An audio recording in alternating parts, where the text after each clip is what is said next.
Hey, what's up guys? This is Anthony from Anthony's Customs, and for this review, we are looking at the Marvel Legends Ultimate Iron Man. And some of you will get that joke, some of you won't, that's fine. This figure is one that so many people said I needed to review, and I was going to, and I just didn't get around to it yet, but here we are, I've gotten around to it, and this figure does some things that Hasbro needs to do on a much more regular basis.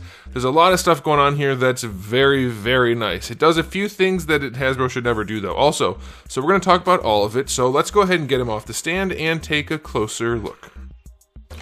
Alright, before we look at the figure, I do want to show you my package. It is the nice new package with the little comic book. Looks great. I'm not a fan of the comic book thing. I know some of you are, some of you aren't. That's irrelevant here because the packaging is very nice, other than the fact that they got the main name underneath the blister partly, and that just looks like poor design if you ask me. Also, you can't open them on the bottom like I normally do. For those of you who aren't familiar, I've done a video about this before. You cut it right here, and you cut it right here, and then you cut around the bottom. It's already cut right here. So cut the bottom flap, leave this connected so you can't see on the front, then you create a flap and you can pull the blister out normally. But with this one you can't because of this. So you have to do it on the side, and it doesn't want to go back in, and it's a big pain in the butt. So for those of you who want to keep it on the card, you're probably going to have to keep it sealed. So now we've reviewed everybody here, except for him.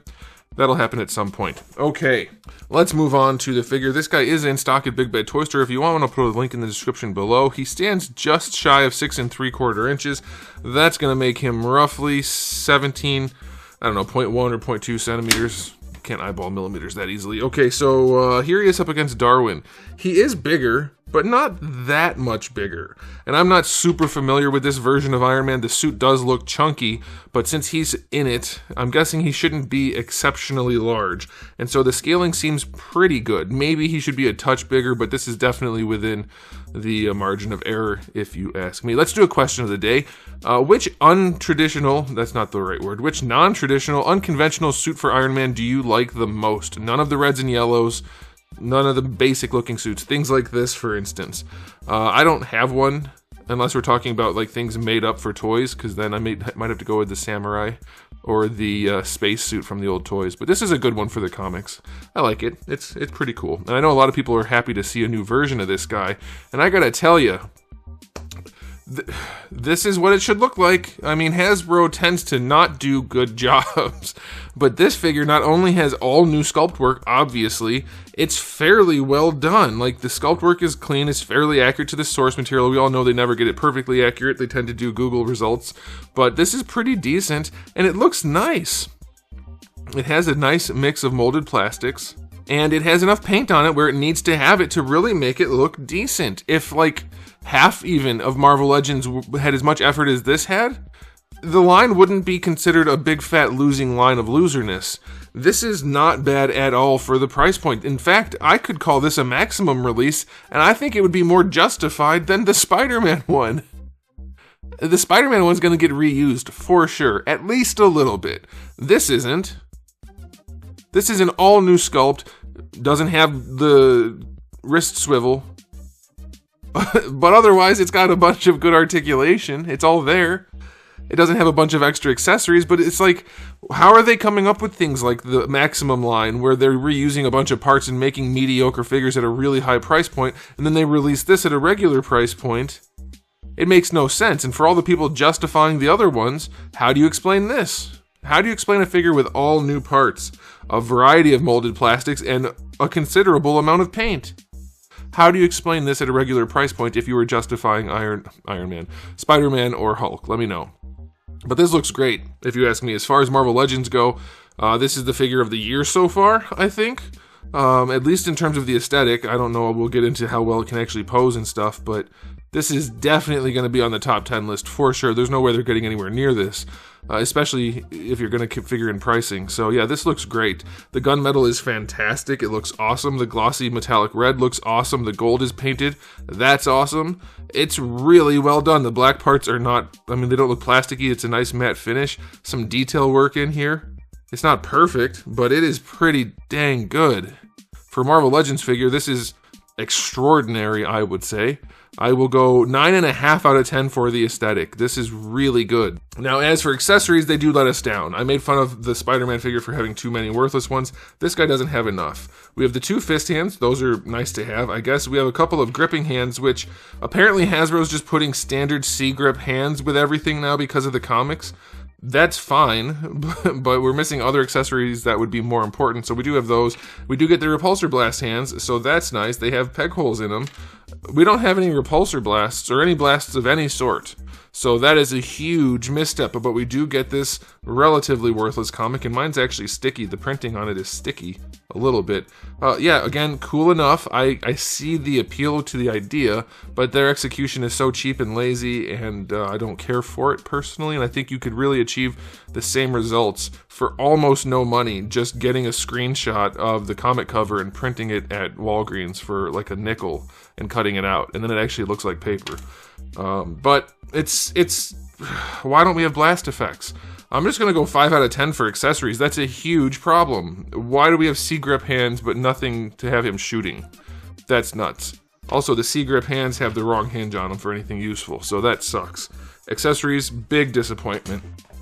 Okay, moving on to the articulation. So the cool thing here is they did do the usual hinge ball peg, which is antiquated. It gets the job done well enough, I guess, but it's not great on its own. But they did give you the neck rotation too, which does help a whole bunch, so that's very nice. That's good to have that. Now, he's not going to get a ton of range on him because he's got the helmet and the collar, but you'll be able to do what you need to do, and it should work well enough. Shoulder pads, they are connected to the arm, so that does not impede articulation at all. That's great. All the way out to the side, no problem. That's exactly the way to do it.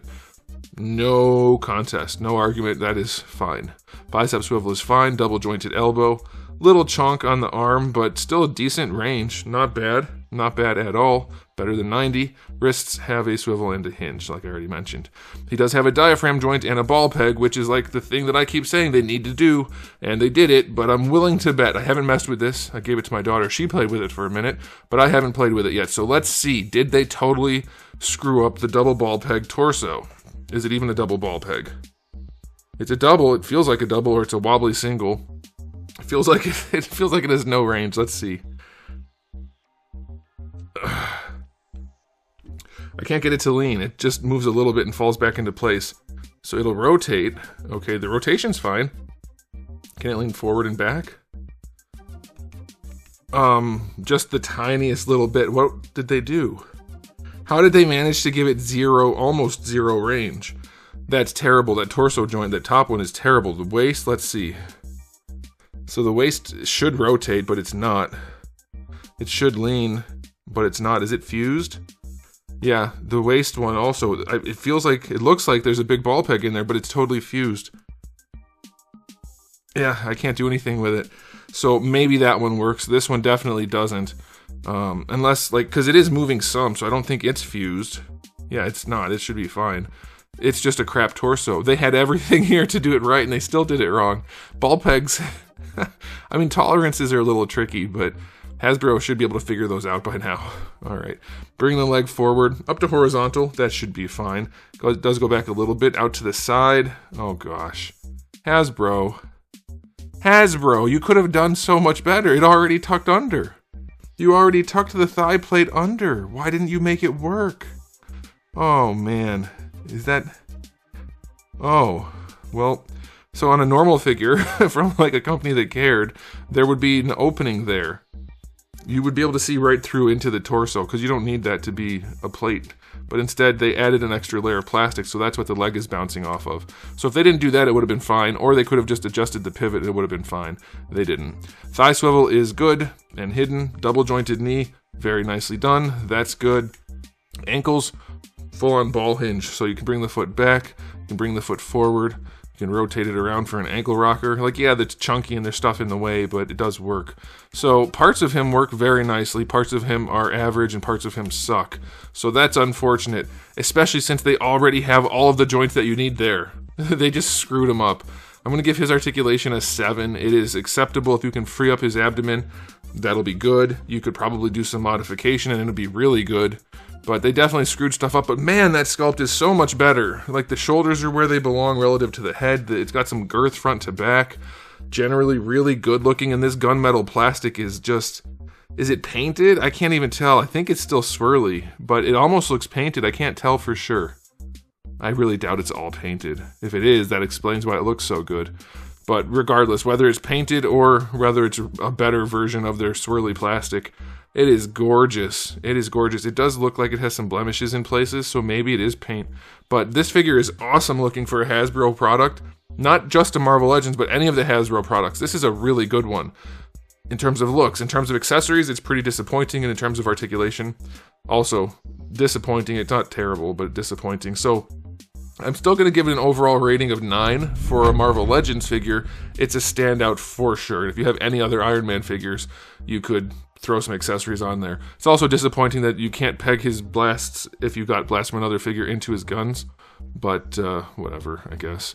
But yeah, it's still good. It's a 9 for sure, because it blows away everything else Hasbro does, like almost everything. But for Marvel Legends. But they still crap the bed with the articulation and the accessories. So let me know what you guys think in the comment section below, but I think it's a pretty good release. So there it is. Thanks for watching. If you enjoyed the video, please do give it a thumbs up. If you didn't, give it a thumbs down. And if you haven't subscribed, you should. I have new videos just about every single day, and thousands already on the channel. So make sure you come back for all of that. And in the meantime, keep collecting.